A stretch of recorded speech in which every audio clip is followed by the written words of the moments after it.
Now, back to the issue of Satan. It is commonly misunderstood that Satan became a disbeliever.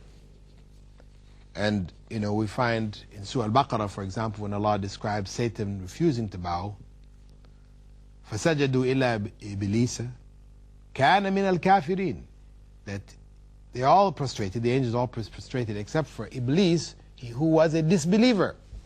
كَانَ مِنَ الْكَافِرِينَ. People commonly misunderstand, thinking that the reason why Satan became a disbeliever was because he refused to bow. That seemed to be the obvious reason.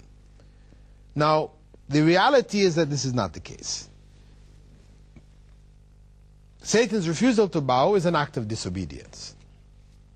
That act of disobedience in and of itself cannot make him a disbeliever. Just as Adam and Eve's disobedience, when they disobeyed God, they didn't become disbelievers. And if disobedience meant disbelief, then it would mean that the vast majority of us human beings, we're all disbelievers, because we all make acts of disobedience. We all disobey God at some point in our lives, if not daily, regularly. Now, we don't become disbelievers because of acts of disobedience.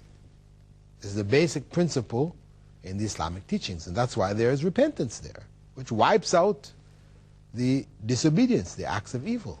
In fact, even doing righteous deeds, as Allah said in the Quran, إِنَّ الْحَسَنَاتِ يُذْهِبْنَ السَّيِّئَاتِ, good deeds erase evil deeds. So, where in fact did Satan become, or where and why did in fact Satan become a disbeliever? Now, the reality is that his disbelief was due to his attribution of oppression to God. This is where his disbelief came. How is that? Well, when Iblis said to God, I am better than Adam. You created me from fire and you created him from clay. What is he saying here? I'm better than him. Therefore, I should not prostrate to him. In fact, he's the one who should be prostrating to me. Therefore, the fact that you are telling me to prostrate to him, this is wrong. This is error. So in his refusal, he is in fact telling God, and this is how he argued, I'm better than him. He's telling God, really, you're wrong in asking me or telling me to prostrate to Adam. And furthermore, when God cursed him, he further challenged God. Give me a chance until the day that they're resurrected, and I'll send them all astray. He's firm in his disobedience. Adam, on the other hand, when he disobeyed, he turned back to God in repentance, God forgave him. But not Iblis. Iblis was firm in his disobedience. And this is the difference amongst people. You'll find people who commit errors, and they're willing to accept their errors and to try to work their way out of it, get God's forgiveness, etc. And you have others who commit evil, make errors, and they don't want to recognize it. They look at themselves as being in the right, so for them evil has become good, and good has become evil. So what we find then is that Iblis, or Satan's disobedience, did not lead to his disbelief, but the rationale behind it, the reasoning and the belief he had regarding it, that God had in fact oppressed him, God had in fact was unfair to require of him to bow to Adam. This is where the issue of disbelief comes. He's attributing to God error, misjudgment, lack of wisdom, etc., etc. All of this going against the basic attributes of Allah as he describes himself, being the most just, the best of judges, etc., etc., etc. So Iblis's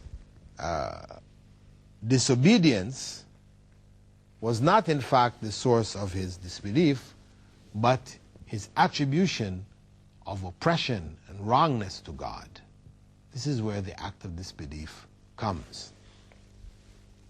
Now, when we look at the issue of Allah creating Iblis, and we said that there was certain good which came out of it, whether in the case of Adam, as we've seen Adam's situation already, and the good which came out of it, or the other good which comes out in the world as a result of human beings disobeying God, under the influence of Satan, etc., but turning back to God in repentance, that greater good outweighing the evil. The question remains as to why did God allow him to continue? Okay, he started this evil thing, evil ball rolling. Why allow him to continue? Because of the fact that the test of this life would continue until the last day of this world. So Allah chose to have Iblis around until the last day to be a constant source of that evil element to produce the good amongst human beings that was required of them until the last day of this world.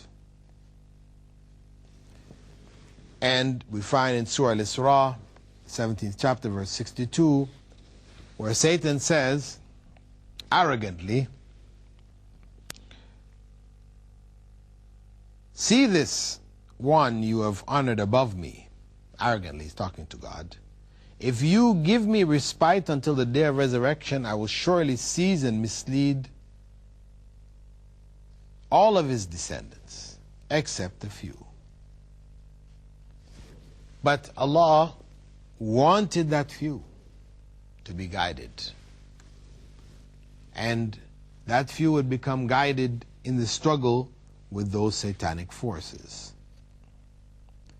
So Allah gave him that respite, gave him that period of time till the last day of the world to create that confusion amongst human beings and draw some of them from the path, to sift out. It was a means of weeding out the good from the evil amongst human beings. You know, it was like a sieve with grain, and it's used to separate the good from the bad. Similarly, Satan has played the role of separating out evil elements amongst human beings from the truly good elements. The next stage that we need to look at